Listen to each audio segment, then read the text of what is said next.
പ്രസൻജി നമസ്തേ. പ്രിയപ്പെട്ട പ്രേക്ഷകരെ, നമുക്കൊരു വിശേഷപ്പെട്ട അതിഥിയാണുള്ളത്. നിങ്ങൾക്കെല്ലാവർക്കും പ്രിയപ്പെട്ട പ്രശാന്ത് വർമ്മജി. പ്രശാന്ത് വർമ്മ എന്നുള്ള പേര് അറിഞ്ഞുകൂടാത്ത ആളുകൾ ഒരുപക്ഷെ ഇന്ത്യ ലൈവിൻ്റെ പ്രേക്ഷകരായിട്ടുണ്ടാവില്ല. കാരണം നമ്മളെല്ലാം ഒരേ പാതയിൽ സഞ്ചരിക്കുന്നു, നമ്മുടെ വഴിയിൽ നമ്മൾക്ക് മുമ്പേ സഞ്ചരിച്ചു കൊണ്ടിരിക്കുന്ന ഒരാൾ. കേരളത്തിലിപ്പോൾ ഒരു വലിയ തരംഗമാണ്, അതായത് യുവാക്കളുടെ ജെൻസി തരംഗം എന്ന് പറഞ്ഞ് ലോകത്തെമ്പാടും വലിയ മൂവ്മെൻറ്റ്. നേപ്പാളിൽ കാണുന്നു, ശ്രീലങ്കയിൽ കണ്ടു, അങ്ങനെ പല രാജ്യങ്ങളിൽ. ഇന്ത്യയിലെ ഒരു ജെൻസി മൂവ്മെൻറ്റ് എന്ന് പറഞ്ഞാൽ ഈ പറയുന്ന അരാജകത്വം, മദ്യം, മയക്കുമരുന്ന്, അക്രമം, അതിൻ്റെ വഴിയിലൊന്നുമല്ല. അവർ ഭക്തിയുടെ വഴിയിലാണ്. ഭക്തി പ്രസ്ഥാനത്തിൻ്റെ ഒരു പുനരുജ്ജീവനം കേരളത്തിൽ, ഇന്ത്യയിൽ സംഭവിച്ചുകൊണ്ടിരിക്കുകയാണ്. എനിക്ക് തോന്നുന്നു അത് പെട്ടെന്ന് ഉണ്ടായതല്ല. അത് കുറേ നാൾ മുമ്പ് ഇട്ടുപോയ വിത്തുകൾ മുളച്ചു വരികയാണ്. അങ്ങനെ കേരളത്തിൽ ഭക്തിയുടെ വിത്തുകൾ കേരളത്തിലെ യുവതയ്ക്ക് മേൽ വർഷിച്ച മഹാനായ ഒരു ഗായകനാണ് നമ്മുടെ മുന്നിലിരിക്കുന്ന പ്രശാന്ത് വർമ്മ. അപ്പോൾ ഞാൻ വർമ്മജിയെക്കുറിച്ച് പറയുമ്പോൾ എനിക്ക് അങ്ങയെക്കുറിച്ച് പറയാനുള്ളത്, കേരളത്തിൽ ഗണഗീതങ്ങൾക്ക് പ്രചാരം കൊടുത്ത ആൾ താങ്കളാണ്. കാരണം സംഘസ്ഥാനിൽ മാത്രം കേട്ടിരുന്ന ഗണഗീതങ്ങൾ സാധാരണക്കാരൻ്റെ, സംഘപ്രവർത്തകരുടെ, അതല്ലാത്ത ആളുകൾക്ക് പോലും ഇപ്പോൾ പരമപവിത്രമൊക്കെ പാടുമ്പോൾ ആളുകൾ കൂടെ പാടുകയാണ്. ഇപ്പോൾ ഒരു ട്രെയിനിൽ കുറച്ച് കുട്ടികളത് പാടി എന്ന് പറഞ്ഞ് വിവാദമായപ്പോൾ എല്ലാവരും വരികളും ഈ പാട്ടിന് എന്താ കുഴപ്പം? ഇതാണ് സംഘം മുന്നോട്ട് വെക്കുന്നത്, RSS മുന്നോട്ട് വെക്കുന്നത്. ഒരുപാട് തെറ്റിദ്ധാരണകൾ. RSSൻ്റെ ശാഖയിൽ വന്നിട്ട് ആളുകളെ അങ്ങനെ വെട്ടിക്കൊല്ലണം എന്നൊക്കെ ട്രെയിൻ ചെയ്യുന്ന സ്ഥലമാണ് RSS ശാഖ എന്നുള്ള കുബുദ്ധികളുടെ പ്രചരണമൊക്കെ ഉണ്ടായിരുന്ന ഒരു കാലം ഉണ്ടായിരുന്നു. ഇപ്പോൾ ആൾക്ക് കാര്യമൊക്കെ മനസ്സിലായി. എനിക്ക് തോന്നുന്നത് സംഘത്തെയും സംഘഗീതങ്ങളെയും ഇങ്ങനെ ജനങ്ങളിൽ പ്രചരിപ്പിക്കുന്നതിൽ വലിയ പങ്ക് അങ്ങ് വഹിച്ചിട്ടുണ്ട്. അതൊരു കഥ. അതോടൊപ്പം തന്നെ ഞാൻ വീണ്ടും പറയും, യുവാക്കളെ നേരായ വഴിയിൽ, ഭക്തിയുടെ മാർഗത്തിൽ, അല്ലെങ്കിൽ നമ്മുടെ സംസ്കൃതിയിലേക്ക് തിരിച്ചു കൊണ്ടുവരാൻ അങ്ങ് വഹിച്ച പങ്ക് വളരെ വലുതാണ്. കേരളം അത് ഏതർത്ഥത്തിൽ തിരിച്ചറിയുന്നു എന്നെനിക്കറിയില്ല. പക്ഷേ അത് ഓർമ്മിക്കുന്നില്ലെങ്കിൽ, അങ്ങയെ സ്മരിക്കുന്നില്ലെങ്കിൽ, അങ്ങയെക്കുറിച്ച് പറയുന്നില്ലെങ്കിൽ വലിയ നന്ദികേടാണെന്ന് ഞങ്ങൾ തിരിച്ചറിയുന്നു. അതുകൊണ്ടാണ് പുതിയ കാലത്ത് പുതിയ ചെറുപ്പക്കാർ ഭഗവാനെക്കുറിച്ച്, കൃഷ്ണനെക്കുറിച്ച്, ശിവനെക്കുറിച്ചൊക്കെ പാടി ആടി നൃത്തം വയ്ക്കുമ്പോൾ പ്രശാന്ത് ജിയെ നമ്മുടെ ഫ്ലോറിൽ കൊണ്ടുവരണമെന്ന് ഞങ്ങൾ ആഗ്രഹിച്ചത്. അങ്ങയുടെ സാന്നിധ്യം ഇന്ത്യ ലൈവിന് വലിയൊരു അനുഗ്രഹമായി ഞങ്ങൾ കരുതുന്നു. വളരെ സന്തോഷം സുനിലേട്ട. ഗണഗീതത്തിൻ്റെ കാര്യം അവിടെ നിൽക്കട്ടെ.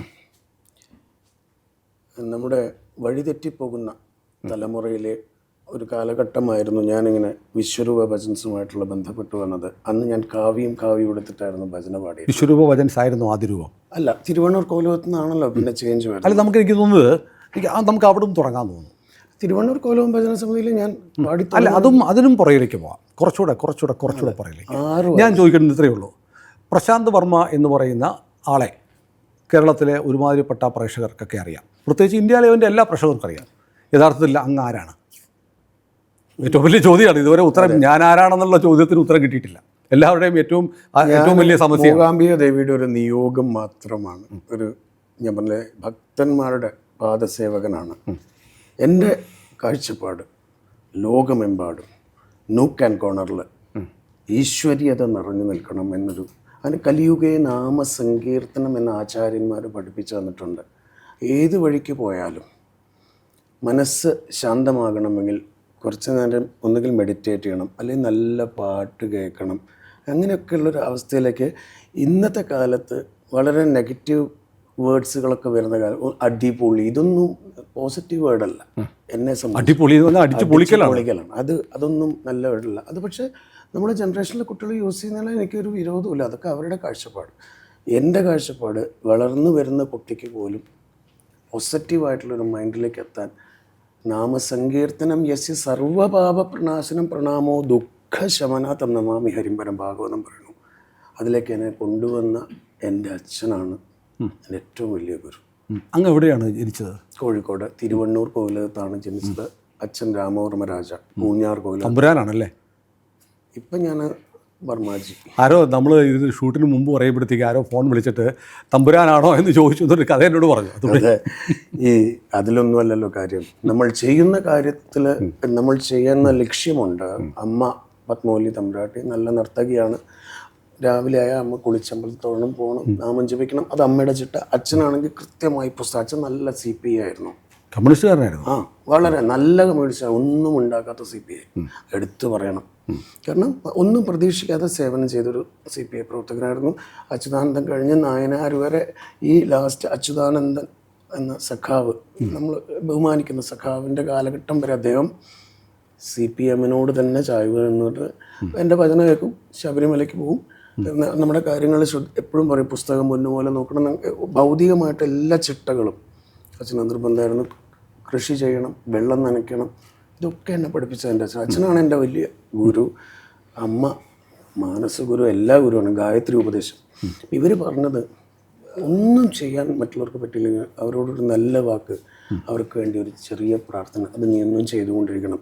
ആ വഴിയിലാണ് അമ്മയുടെ ആങ്ങള ഹരിദാസ് കേരളവർമ്മ ഭജനയിലേക്ക് തന്നെ. അന്ന് സിംഗിൾ റീഡ് ഹാർമോണിയാണ്.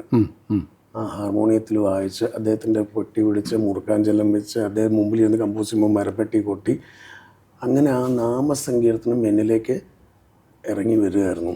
അച്ഛന് ശരിക്കും ക്ലാസിക്കൽ വിദ്വാനാവണമെന്നായിരുന്നു. വീട്ടിൽ നാരായണസ്വാമി ഭാഗവതർ വന്ന് പഠിപ്പിച്ച് ഈ ഗുരുകുല സമ്പ്രദായം, നമ്മുടെ മാഷ്ക്ക് വെള്ളം കൊണ്ടു കൊടുക്കുക, ബാത്റൂമിൽ പോകാനുള്ള സൗകര്യങ്ങൾ, കുളിപ്പിക്കാനുള്ള സൗകര്യങ്ങൾ, ചൂടുവെള്ളം ചൂടാക്കുക, മാഷ്ക്ക് മുറുക്കാൻ വാങ്ങി കൊടുക്കുക, ഇതൊക്കെയായിരുന്നു ഗുരുകുല സമ്പ്രദായം പോലെ. 3 ദിവസം മാഷ്.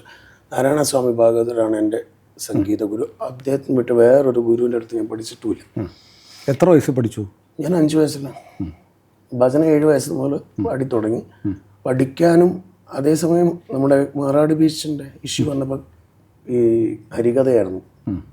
അതാണ് ചിലപ്പോൾ ശ്ലോകങ്ങൾക്കും എൻ്റെ ആക്ഷൻസിനൊക്കെ ഒരു കഥാപ്രസംഗത്തിൻ്റെ രൂപം വരും. ഹരികഥ ഇപ്പോൾ ഇല്ല, കാലം ചെയ്തു പോയി. ആ കാലം അതൊക്കെ തിരിച്ചു കൊണ്ടുവരാനുള്ളൊരു ശ്രമം നടത്തണമെന്നുണ്ട്. നമുക്ക് ആശ്രമമായിട്ട് വേണമെന്ന് വിചാരിച്ചിട്ടാണ്. അപ്പോൾ ഞാൻ ആരാണ് എന്ന ചോദ്യത്തിന് I am the least person ever in this universe. I belongs to this universe. I love everybody.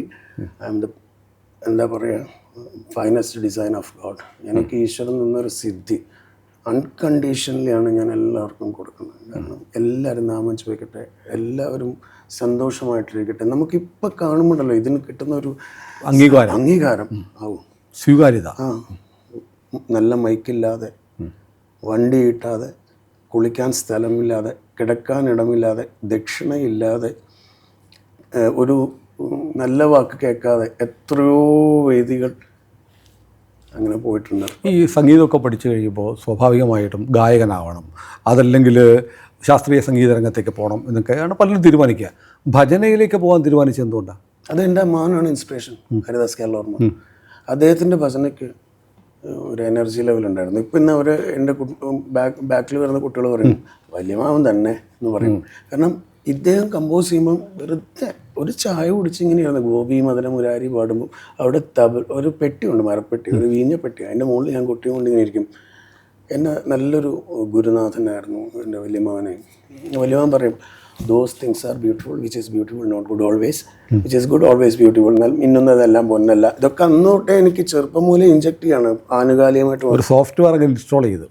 അതൊക്കെ ഇതിൻ്റെ ഇടയിൽ കൂടെ ഇങ്ങനെ നമ്മളെ ശരിക്കും നമ്മൾ ഫിൽട്ടർ ചെയ്ത് നമ്മളെ ചിന്തകളെ, നമ്മളെപ്പോഴും ഓർത്തഡോക്സ് ഫാമിലി അല്ലേ, വർമ്മയാണ്. സ്കൂളിൽ UP സ്കൂളിൽ, ഗവൺമെൻറ് സ്കൂളിൽ ടൈ കെട്ടിപ്പോയ സ്കൂൾ ലീഡർ ഞാൻ മാത്രമേ ഉള്ളൂ. ഞെളിഞ്ഞിട്ട് പോകുമ്പോൾ ഞാൻ രാജാവ്. അപ്പോൾ പക്ഷെ അന്ന് എൻ്റെ അച്ഛൻ പഠിപ്പിച്ചത് സഹപാഠികളോട് സഹൃദയത്വം പാലിക്കണം, സ്നേഹം പാലിക്കണം. അതിന് തെളിവ് ഞാൻ പറഞ്ഞല്ലോ. അതിൻ്റെ ഏകദേശം ഒരു രൂപമാണ് അയാൾ കഥ എഴുതുകയാണ്. അല്ല, നമ്മുടെ എന്താ പറയുക, ഇയാളുടെ മമ്മൂട്ടിയുടെ ഒരു ശ്രീനിവാസൻ്റെ കടക്കൻ വിറ്റൊരു സിനിമ, കൂട്ടുകാരനെ തേടി പോകുന്ന കഥ പറയുമ്പോൾ അതിൽ കാർത്തികേയൻ എന്നൊരു ക്യാരക്ടറുണ്ട്. പാട്ട് ഭയങ്കര ഇഷ്ടമാണ്. അപ്പോൾ ഈ സാഹിത്യ സമാജമൊക്കെ നടക്കില്ലേ സ്കൂളിൽ, അന്ന് മിക്സ്ഡ് ആയിട്ടുള്ള ഞാൻ, ബീന സൈമൺ, കാർത്തികേയൻ, അങ്ങനെ ഇങ്ങനെ ഇരുന്ന് കഴിഞ്ഞാൽ ജയരാജ്, ഗോപികൃഷ്ണൻ, ഞങ്ങളൊരു ടീമുണ്ട് ഗാനമേള. അവൾ സ്വർഗം താനിറങ്ങി, ഞാൻ സ്വർഗം താനിറങ്ങി വന്നത് പാടുമ്പോൾ, അവൾ സന്ധ്യ പാടുമ്പോൾ. ഇപ്പോൾ ഈ കാർത്തികൻ മാത്രം കുറച്ച് പിന്നോക്കം ആണ് എല്ലാം കൊണ്ടും. ഞാൻ ജാതിയൊന്നും പറയാൻ ഇഷ്ടമല്ല, ഞാൻ നാമം ചോദിക്കുന്നത്. അപ്പോൾ കാർത്തികന് ഭക്ഷണമില്ല, ദിവസം ഭക്ഷണമില്ല. അപ്പോൾ ഞാൻ കൈയൊക്കെ കെട്ടി വരുന്ന രാജാവല്ലേ, എപ്പോഴും ഒരു ഉപ്പുമാവ് പൊതിഞ്ഞ് കൊണ്ടുവരും. അന്ന് തുടങ്ങിയതാണ് സമൂഹത്തോടുള്ളൊരു സ്നേഹം. അത് എൻ്റെ അളവിനെ എനിക്ക് പറ്റുള്ളൂ, വലുതായിട്ടൊന്നും എനിക്ക് പറ്റും പറ്റാവുന്ന വിധം. എത്ര പേർക്ക് ഡോലക്ക്, എത്ര പേർക്ക് തബല, എന്തെല്ലാം എത്രയോ വർഷങ്ങൾ. ഈ കോട്ടയത്തെ വിശ്വരയ്ക്ക് വരുന്നതിന് മുമ്പ് തന്നെ എത്രയോ ഭജന സമിതികൾക്ക് ഞാൻ എന്നെ കൊണ്ടാവുന്നത്. അന്ന് ഹരികഥ പറഞ്ഞു കഴിഞ്ഞാൽ 60 രൂപ എനിക്ക് കിട്ടും.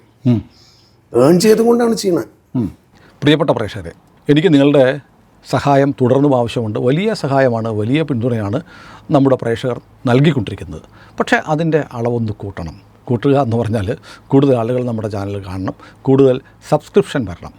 ഒന്നും ചെയ്യേണ്ട, നമ്മുടെ ചാനൽ കാണുമ്പോൾ അതിൽ IND എന്ന് പറയുന്ന ഇന്ത്യ ലൈവിൻ്റെ ലോഗോ ഇടതുവശത്ത് കാണാം. നിങ്ങൾ അതിലൊന്ന് വിരലമർത്തിയാൽ ചാനൽ ഓപ്പണായി വരും. സബ്സ്ക്രൈബ് എന്നുള്ള ഒരു ബാർ കാണും, അവിടെ ഒന്ന് വിരലമർത്തുക.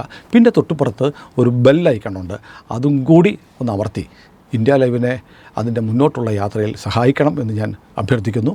മറക്കരുത്, ചാനൽ സബ്സ്ക്രൈബ് ചെയ്യണം, ബെൽ ബട്ടണും അമർത്തണം.